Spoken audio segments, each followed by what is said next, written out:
Anganwadi sisters అందరికీ నమస్కారం. ప్రతి అంగన్వాడీ అప్డేట్ కోసం మన ఛానల్ని సబ్స్క్రైబ్ చేసుకోండి. వీడియోస్ మాత్రం లైక్ చేయండి, మీ ఫ్రెండ్స్ షేర్ చేయండి. ఇక వివరాలకు వెళ్తే ప్రభుత్వం వచ్చి 5-6 నెలలు గడుస్తోంది.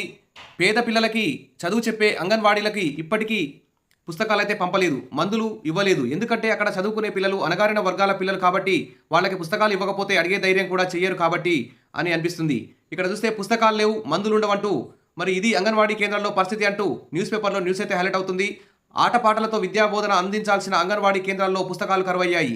చిన్నపాటి గాయమైతే మందులు అరకొరగా కనిపిస్తున్నాయి. నూతన విద్యా సంవత్సరం ప్రారంభమై 5 నెలలు అవుతున్న ఈ ఏడాదికి సంబంధించి పుస్తకాలు, ప్రథమ చికిత్సలో కిట్లలో మరి ఇప్పటికీ మందులు రాని పరిస్థితి. దీంతో కొన్ని కేంద్రాల్లో అరకొరగా ఉండే పుస్తకాలతో విద్యను బోధిస్తుంటే మరికొన్ని చోట్ల అరకొరగా ఉండే మందులతోనే వైద్యం అందిస్తున్నారు. ప్రభుత్వం స్పందించాలని తల్లిదండ్రులు కోరుతున్నారు. ఈ ఏడాదికి ఇంతేనా? ఏటా జూన్ నాటికి PP1 పేరిట స్పోకెన్ ఇంగ్లీష్, గణితంతో పాటు ఇతర పుస్తకాలు వచ్చేవి. ఈ విద్యా సంవత్సరం ప్రారంభమై 5 నెలలు గడుస్తున్నా రాకపోవడంతో చిన్నారుల తల్లిదండ్రుల్లో అసంతృప్తి అయితే వ్యక్తమవుతుంది. గతంలో ఆకట్టుకునేలా మరి పూర్వ ప్రాథమిక పుస్తకాల్లో ఆంగ్ల అక్షరాలు, అంకెలు, ఆకట్టుకునే చిత్రాలు, ఆటపాటలు, పద్యాలతో నెలలు, వారాలు, రోజులు, బొమ్మలు గీయడం, పాటలు పాడడం వంటి అంశాలు ఉండేవి. వీటిని చిన్నారులకు అందించడంలో ఎంతో ఉల్లాసంగా గడిపేవారు. ప్రస్తుతం ఆ పరిస్థితి లేకపోవడంతో కేంద్రాలైతే విలవిలబోతున్నాయి. ఉదయం వేళల్లో ఉండే చిన్నారులు మధ్యాహ్నం కనిపించకపోవడమే ఇందుకు నిదర్శనం. మందులు కూడా మరి ఏమైనా గాయమైతే ఆసుపత్రికి పరుగులు తీయాల్సిన పరిస్థితి నెలకొంది. గతంలో ప్రథమ చికిత్స కిట్లు అందించేవారు. ప్రస్తుతం అవి అరకొరగా ఉండడంతో సిబ్బందికి ఇబ్బందులు అయితే తప్పడం లేదు. ఈ ఏడాది కొత్తగా కిట్లు అందించకపోవడంతో ఉన్న వాటితోనే ప్రథమ చికిత్స చేయాల్సి వస్తుందని చెప్పి అంగన్వాడీ టీచర్లు, ఆయాలైతే వాపోతున్నారు. త్వరలో వస్తాయి. అంగన్వాడీ కేంద్రాలకు ఇప్పటి వరకు పుస్తకాలు, ప్రథమ చికిత్స కిట్లు రాని మాట వాస్తవమే.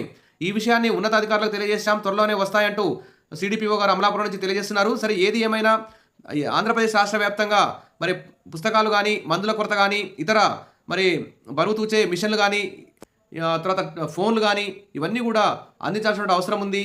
ఎందుకంటే అంగన్వాడీ టీచర్లు, ఆయాలు అతి తక్కువ జీతాలతో తమ యొక్క విధులు నిర్వహిస్తూ మరి లబ్ధిదారులకు సమాధానాలు చెప్పాల్సి ఉంటుంది.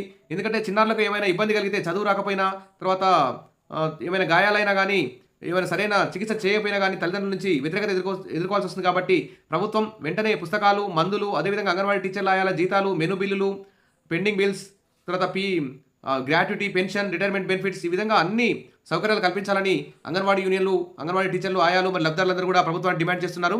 ప్రభుత్వం వెంటనే మరి అసెంబ్లీ సమావేశంలో ఖచ్చితంగా నిర్ణయం తీసుకోవాలి. అంగన్వాడీ యూనియన్తో చర్చలు జరపాలని చెప్పి కోరుకుందాం.